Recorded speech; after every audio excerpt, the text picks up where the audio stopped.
Assalamu alaikum girls, hopefully you all are fine.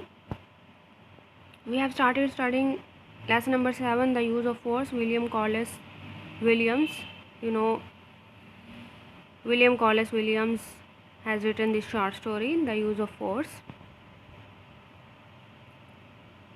So in that story we studied yesterday, Mathilda was a girl who was very sick. Her parents called for the doctor. The doctor came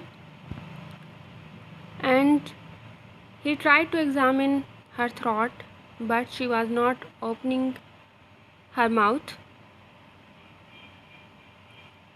Now the doctor has said to the parents that they would take the responsibility of the whole matter if they had to examine their daughter. So let's read the remaining part. Open page number 45 of your textbook. If you don't do what the doctor says, you will have to go to the hospital, the mother admonished her severely. उसकी माँ ने सख्ती से उसे डराया धमकाया कि अगर तुम ऐसा नहीं करोगी जैसे कि डॉक्टर साहब कहते हैं तो फिर तुम्हें अस्पताल जाना पड़ेगा. Put her in front of you on your lap, I ordered. मैंने हुक्म दिया कि इसे अपनी गोद के सामने बिठाएं. And hold both her wrists, और इसकी दोनों कलाइयाँ पकड़ लें. But as soon as he did, the child let out a scream. लेकिन जूँ ही उन्होंने ऐसा किया, बच्ची ने चीख मारी. Don't, you are hurting me. कि ऐसा मत करें, आप मुझे तकलीफ़ दे रहे हैं. Let go of my hands, मेरे हाथ छोड़ दो. Let them go, I tell you, इन्हें छोड़ दो, मैं कहती हूँ. Then she shrieked terrifyingly, hysterically. फिर वो ज़ोरदार हिजानी अंदाज में चीखी. Stop it, सब कुछ रोक दें. You are killing me, आप मुझे कत्ल कर रहे हैं. Do you think she can stand it? Doctor, said the mother. माँ ने कहा कि डॉक्टर, आपका क्या ख्याल है कि वो इसे बर्दाश्त कर सकती है, यानी कि वो इसके सामने ठहरी रहेगी. You get out, said the husband to his wife. Do you want her to die with diphtheria? शोहर ने अपनी बीवी को कहा कि क्या तुम चाहती हो कि वो नाक के सबब मर जाए. Come on now, hold her, I said. अब आओ, इसे पकड़ो, मैंने कहा. Then I grasped the child's head with my left hand and tried to get the wooden tongue depressor between her teeth. फिर मैंने अपने बाएं हाथ से लड़की के सर को पकड़ा और ज़बान को नीचे दबाने वाला लकड़ी का आला दांतों के दरमियान दाखिल करने की कोशिश की. She fought with clenched teeth desperately. वो दांत भींच कर लड़ती रही बुरी तरह से. But now I also had grown furious.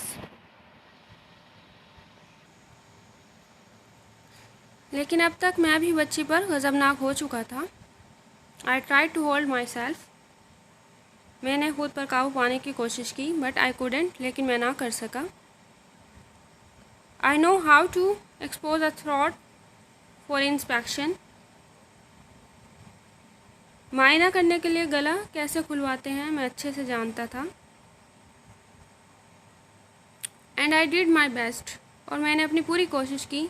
When finally I got the wooden spatula behind the last teeth and just the point of it into the mouth cavity, she opened up for an instant. और जब आखिरकार मैं लकड़ी का बना हुआ कुफ्चा इसके मुंह में आखिरी दांत के पीछे ले गया बिल्कुल उसी वक्त जब उस कुफचा का जो फल जुब दोहने दहन में था, यानी कि उसके मुंह में चला गया, उसके मुंह की जो कैविटी थी, माउथ कैविटी, तो उसके अंदर चला गया। She opened up for an instant, तो उसने एकदम से मुंह खोल दिया।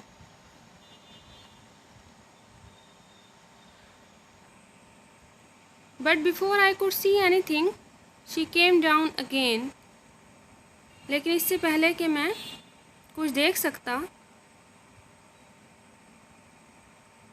इसने दोबारा मुंह बंद कर लिया। And grip the wooden blade between her molars, और इसने लकड़ी के ब्लेड को भी, जो लकड़ी का कुलचा था, उसको भी अपने दांतों में दबा लिया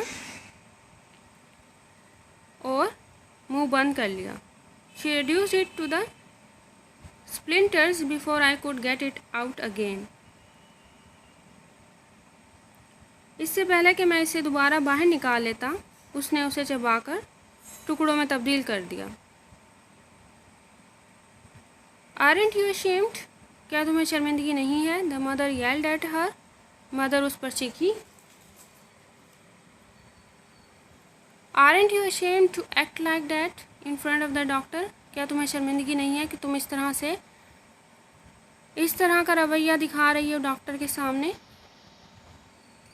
Get me a smooth handled spoon of some sort, I told the mother. मुझे हमवार दस्ते वाला किसी किस्म का भी चम्मच ला दें, मैंने माँ को कहा। We are going through with this, कि हम ये मायना करके ही रहेंगे। The child's mouth was already bleeding. जो बच्ची का मुंह था वो पहले ही जो है खून से भर चुका था। Her tongue was cut. उसकी जो ज़ुबान थी वो भी कट गई थी। And she was screaming in wild hysterical shrieks. और वो बहुत बुरी तरह से चीख रही थी।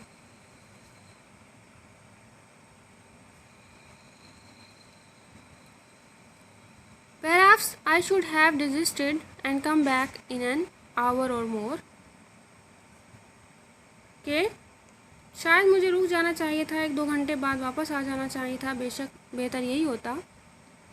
But I have seen at least 2 children lying dead in bed of neglect in such cases.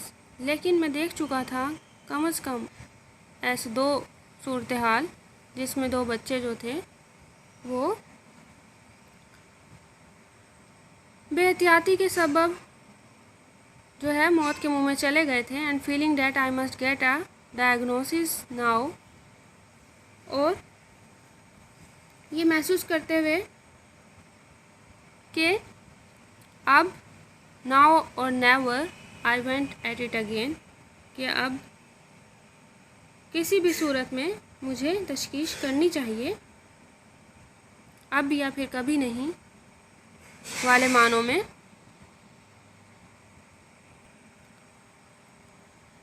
But the worst of it was that I too had got beyond reason. लेकिन इसमें सबसे बुरी जो चीज़ थी वो क्या थी?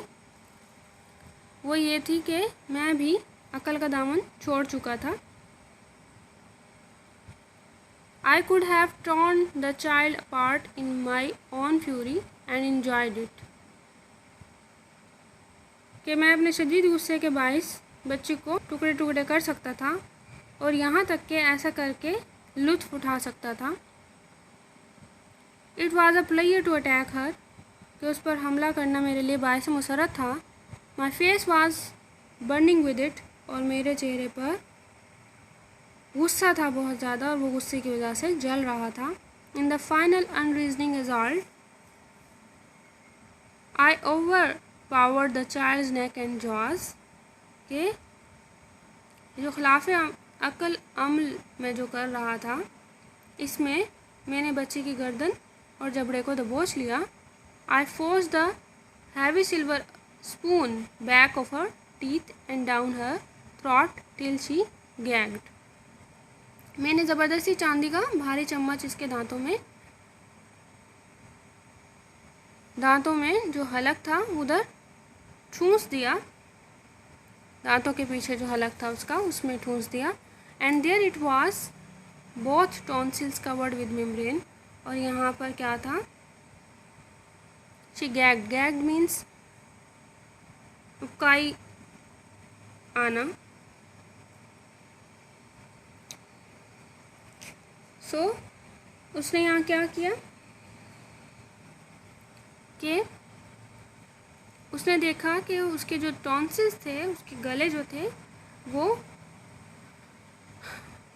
मेम्ब्रेन से ढके हुए थे, गदूदों जो थे उसके गदूदों पर झिल्ली पड़ गई थी, झिल्ली आई हुई थी, यानी कि membrane. She had fought valiantly to keep me from knowing her secret, और यही वजह थी कि वो इस राज को बड़ी बहादुरी से जो है छुपाने की कोशिश कर रही थी। She had been hiding that sore throat for 3 days, और वो 3 दिन से इस गले का जो ज़ख़म था वो छुपाने की कोशिश कर रही थी, छुपा रही थी। And lying to her parents in order to escape just such an outcome as this, और वो अपने वालिदैन से भी झूठ बोले जा रही थी इसी किस्म के अंजाम से बचने के लिए। Now truly she was furious, और अब वो वाकई ही आग बगोला हो गई थी। She had been on the defensive before, but now she attacked, tried to get off her father's lap and fly at me while tears of defeat blinded her eyes. पहले उसका अंदाज जो था वो डिफेंसिव था, यानी कि मुदाफ़ियाना था, लेकिन अब उसका अंदाज़ जो है वो जाहरियाना हो गया था। उसने हमला करने वाला उसका अंदाज़ हो गया था, और उसने अपने बाप की गोद से निकलकर मुझ पर झपटने की कोशिश की, और उसकी आंखों में जो है वो शिकस्त के आंसू भी थे, और उससे उसकी आंखें धुंधला रही थीं। So this is all about the chapter.